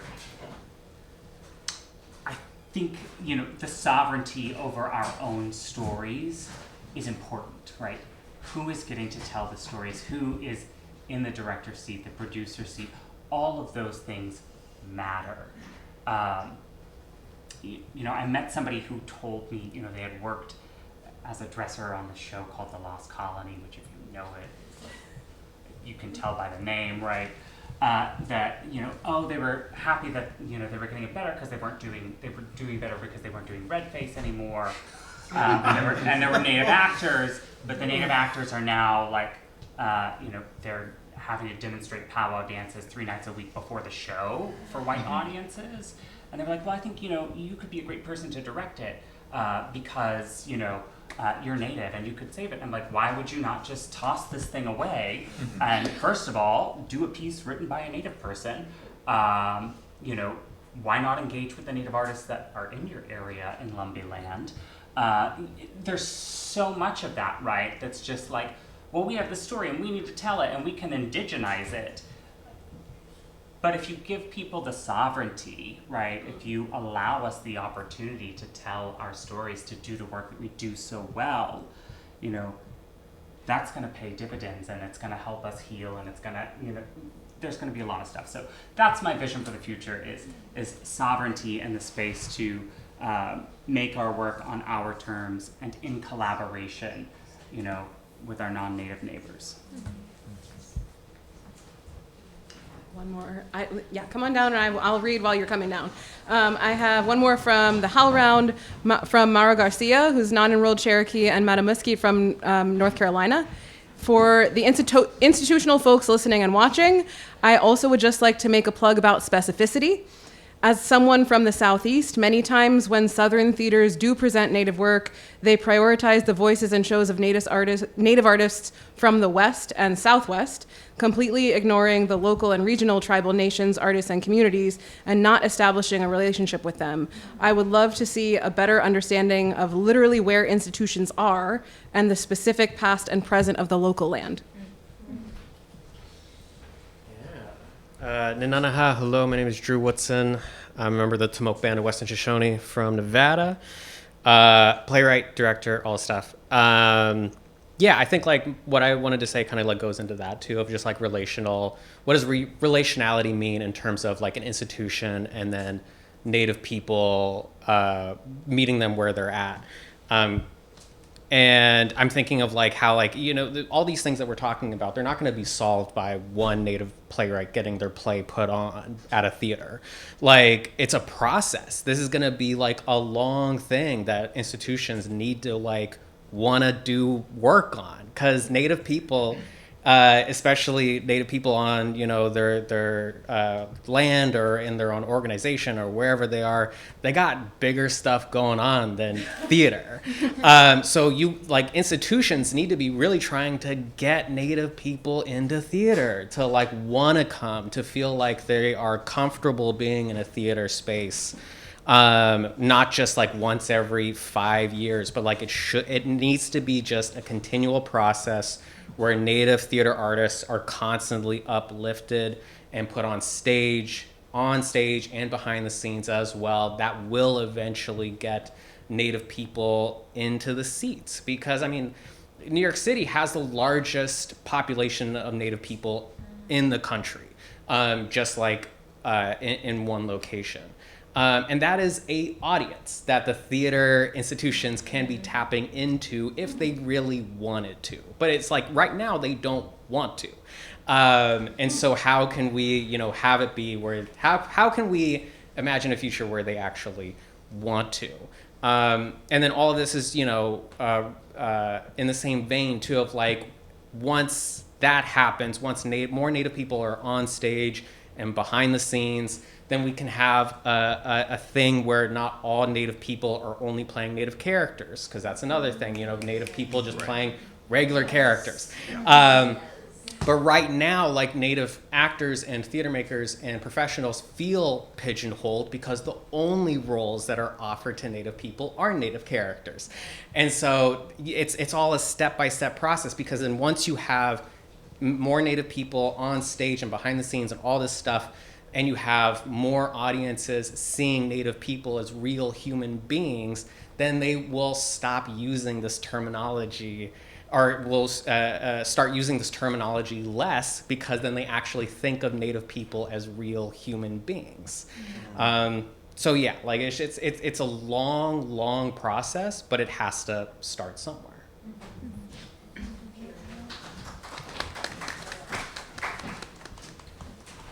Any more envisionings? Oh yes, hell yeah, come on.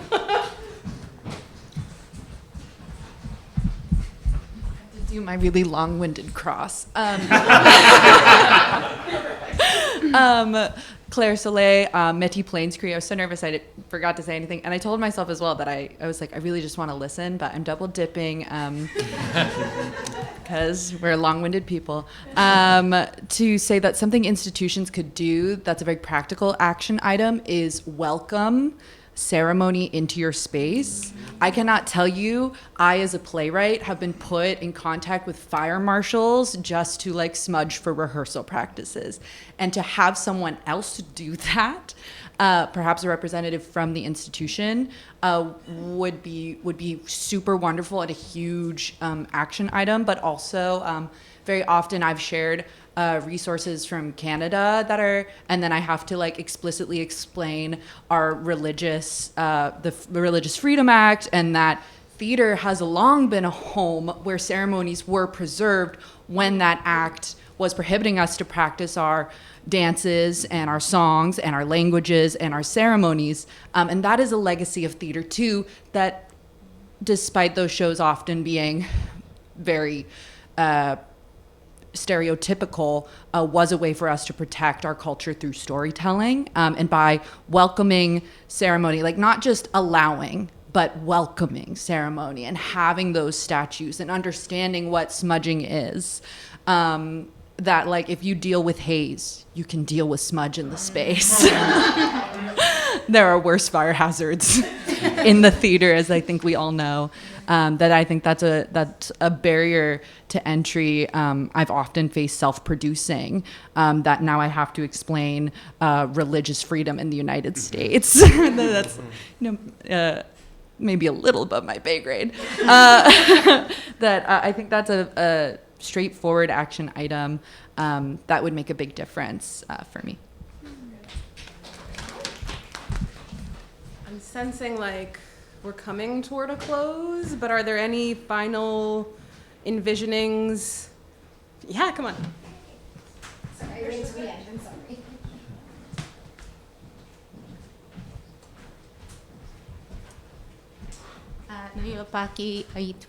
My name is Nicole Limon. I'm actually just happened to be here from California this weekend. So thank you for having me. This is like so beautiful. I'm not responding to one particular question, but just so much of the beautiful offerings that everybody's been sharing tonight.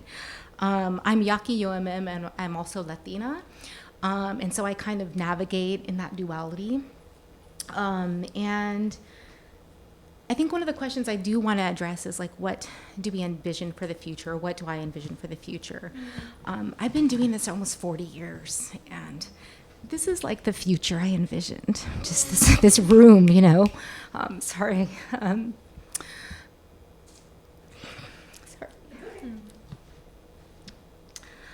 I went to school. I got my BA in theater and Native American Studies. I did a double major, got my 2 degrees. And then I went to the Center for Indigenous Theater in Toronto, went to graduate school, and there were roles for me, but they were never native roles. I would get a call from a professional house, and it'd be like, "Do you want to play an East Indian?" No. Do you want to play a Persian? No, thank you.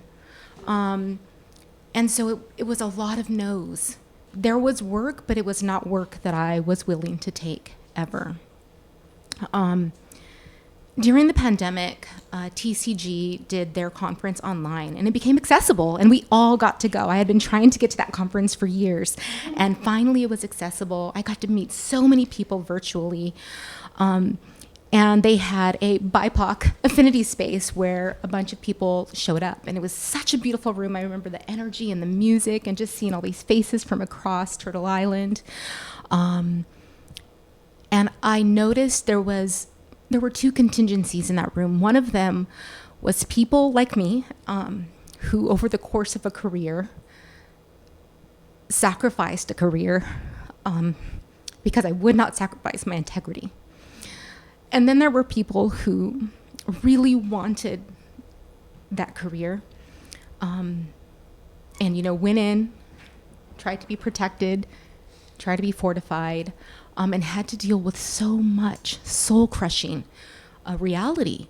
And that was really interesting to see, right? That both those sort of contingencies, or both of those paths, didn't really have this sort of full holistic feel.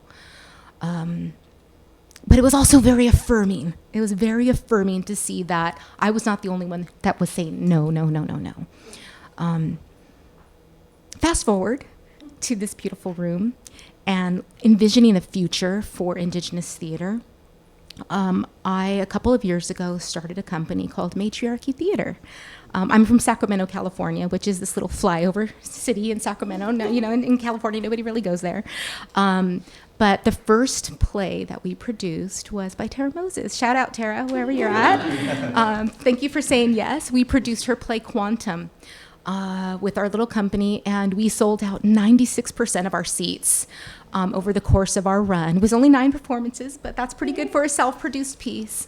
But we had people flying in from LA, from tribal communities around Northern California, driving in to come and see themselves on stage. And when I look at the future, again, the future is now. I think, like you mentioned, I forgot your name. What's your name? Daniel, all of the contemporary playwrights. I also teach. I teach at the university in Sacramento. And all of these contemporary playwrights who are writing such beautiful work. I got to see your guys' piece at Berkeley Rep, the staged reading, right? Oh my gosh, so beautiful. And one of the reasons I chose Tara's piece is because she created a world that really exists. It's a multicultural reality. I was able to put on stage Indigenous people, right? Native people, European characters, Latino characters, a Black father, right? A multiracial daughter. And I was like, that's the community I grew up in. I grew up pretty much disconnected from tribal community. I'm an urban Indian. It was very intertribal. And that was kind of my reality, was growing up in a very multicultural, diverse community. And so when I read her play, I was like, this is the world that I know. This is where I land in my indigeneity. And so the future is, again, a duality of, I think, I use the term ecosystem a lot when I'm talking about theater. And I think this is the ecosystem where we tell our stories, the individual Indigenous identity. I really love that, right? Individual stories, but collectively producing those things while still holding these institutions accountable. Because I said no for so long, when I started saying yes, I got to show up fully 100% as myself. I never had to compromise, and that has been the biggest gift that I think that I've given myself, but that I also can give to my students, is that you don't have to compromise your integrity, your indigeneity, your identity, your heart. Know that you are always fortified by your ancestors. There are so many people who fought so that this room could have this many people in it, right? And always show up, fully as yourself. I think everything we do, whether I'm also an intimacy coordinator, I direct, I teach, I do all the things because, there's like just a few of me there. So But everything I do, the reason I mention intimacy, coordination, and directing is because I recently did a big equity house in Sacramento. I was their intimacy coordinator. It's the first time they had brought one on in their entire history. And I was like, I have to put my big girl pants on because this is a big gig. It was a huge cast, and it really, really went extremely well. I feel like I leveled up after it. But the most important thing I think I did was bring in my Indigenous lens. Everything I do, regardless of whether or not the characters on stage are Native, it's an Indigenous piece because I'm doing it. I'm always bringing that lens to the work that we do. That is kind of like the tagline of matriarchy theater. What is it? Uplifting women plus stories and voices through an Indigenous lens. And if the story is by a Native playwright, we are doing that. If the story is by a Black playwright, it's still through this Indigenous lens of the world that can exist.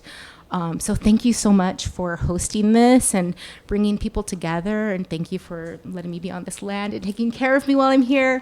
Yeah, I'll be taking this back to California with my lovelies. And yeah, thank you so much. Gracias, Kamati.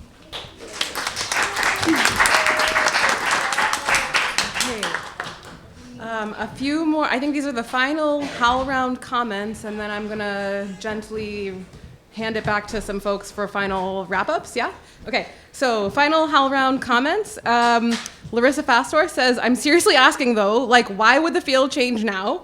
People like Terry Gomez, Bill Yellowrobe, and Spider Women have been fighting for this for decades before any of us. Many of us here have been fighting for decades since. What do we do to shake them up to finally care?" Kelly D'Angelo adds, "I truly think if we all gather and also do a call to action with allies and co-conspirators who are non-Native, we can perhaps move the needle in the direction of getting them to listen more and take us more seriously." Hello.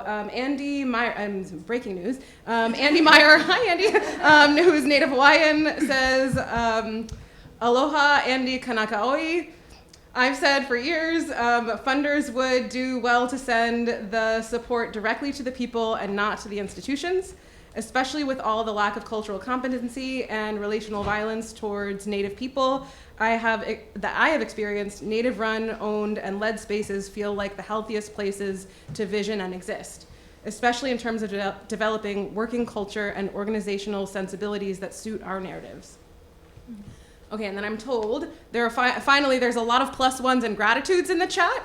And to share for everybody, Native Voices is accepting submissions for playwrights right now through October. And the Schubert Foundation is accepting general operating grant requests. And you can email Rebecca at theschubertfoundation.org for more on that. So get your money. Oh, do you want to say? Yeah. I'm wearing Hawaii. Hello, Emily Jaje Abring. Hello, my name's Emily. I'm a citizen of the Osage Nation. I also wasn't going to say anything, and I was getting nervous, so I made my cup small. Anyways, I just wanted to say, well, part of why I wanted to come is because so many people that I know are here, and also so many people that I don't know, and I'm so excited to meet you and say that almost everything that I've learned that I use on a daily basis, I've learned from folks in the field, from Muriel, who came up here a second ago, and her daughter Josephine, and Safe Harbors, and New Native Theater, and Native Voices, and like all these amazing organizations and institutions. And so 2 thoughts. 1, I've been thinking about the state of the field a lot lately, and it's crumbling. I don't know if people saw this, but the NEA is dying. No. But so to the people who are like, what's it going to take to make the institutions change? They're already changing. Like, they have to meet this moment. And what better time to apply more pressure? So that's the first thing I'll say. Second thing I'll say is I'm so grateful to the organizers who put this together, and to everyone who came. And I want to say that I've been a recluse lately, but I'm here, and I have a pull-out couch in its own room. I'm so sorry, Sabine, that I'm offering this to people on the internet, but it's available. And I'm learning things every day. I have lots more to learn, but I'm happy to be a thought partner. And I think like the thing that shifts right now, the thing that is powerful is that we actually don't need the institutions, but we do, but we don't, but we do. So if We don't need you. And I think that also too, to the institutions, what I'll say is like, if there are folks on here who are listening who are like, oh my gosh, I don't know what to do. Look around, your peers are native. Everybody's native. Like there's not everybody's native, but that's not true. This is why I was like, I'm not gonna say, but there's a lot of natives at every level of this ecosystem. So if you're looking around like, oh my gosh, what are we all gonna do? It's not what are we all gonna do, it's what are you gonna do, because other people are already doing this. So that's all the stuff I was gonna say. Okay, bye.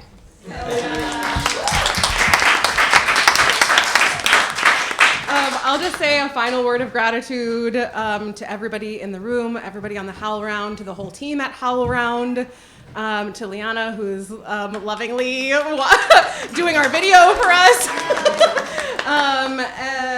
Yeah, thank you so much for your candor and generosity in sharing. And on behalf of the whole Here Arts Center team, I just want to express deep gratitude for your trust in asking us to hold this space. We don't take that for granted at all. And know that we're here for you at any time. And like, please, we'll stay in connection. And it sounds like there's ongoing conversations to be had about future envisionings. And I'll pass it back to Maddie, to close it out. Amazing. Well, Tisha May, all, thank you so much for being here. Thank you to you all for agreeing to sit up in the big seats. For some reason, we had this. I'm clearly losing it. We're trying to like make a circle, but relationality. And thank you to everyone who was on the live stream. Thank you for your comments, and thank you to the Native organizations who we mentioned tonight, who have built all of us up in so many ways, to our people who have passed on and our ancestors. And of course, thank you to Here and HowlRound, who helped to make this conversation possible. We truly thank you for amplifying this, and just another wonderful example of people are doing the work. And to all of the institutions, you can start now. It needs to start now. It is not next year. It's not next season. It is right now. So we invite those who listen tonight to take actionable steps with us, not against us. It's time that we move from acknowledgement to collaboration. And just for folks who are here in person in the lobby, Iron Path Farms, a Two-Spirit Haudenosaunee-led rematriation project, has kindly offered us some teas and healing beverages, so we can go enjoy that. And thank you to all, and good night. Une.